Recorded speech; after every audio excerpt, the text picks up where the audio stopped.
চারটে বিষয় নিয়ে আজকে আমাদের প্রতিবাদ সভা। ওয়াকফ আইন, পরিযায়ী শ্রমিকদের উপর অত্যাচার, কাশ্মীরে টেরর অ্যাটাক, 26,000 চাকরি বাকি। আমি শুরু করি কোন দিকে? কাশ্মীরে টেরর অ্যাটাক নিয়ে। আপনাদের এলাকায় যিনি এমএলএ আছে তিনি হচ্ছেন বিজেপি দলের একজন সদস্য, এখানকার ইনি একজন এমএলএ। তো ব্যাপারটা যে কাশ্মীরে যখন টেরর অ্যাটাক হয়েছে, চিৎকার চাচামেচি করে সুরেন্দ্র বাবু বারবার বলছিলেন বা বিজেপি বারবার বলছিল হিন্দু দেখে দেখে হত্যা করা হয়েছে।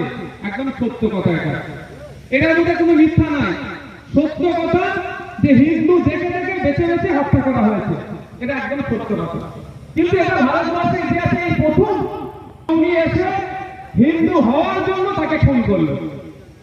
এর আগে আমরা দেখেছি শিখ হওয়ার জন্য খুন হতে হয়েছে, মুসলমান হওয়ার জন্য খুন হতে হয়েছে, আনন্দ খুন হতে হয়েছে, দলিত হওয়ার জন্য খুন হতে হয়েছে।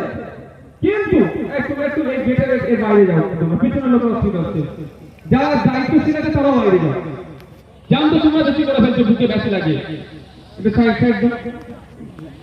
কিন্তু হিন্দু হওয়ার জন্য এই প্রথম ভারতবর্ষে খুন হতে হলো, হিন্দু ধর্মকে বেছে বেছে খুন করলো মানুষগুলোকে।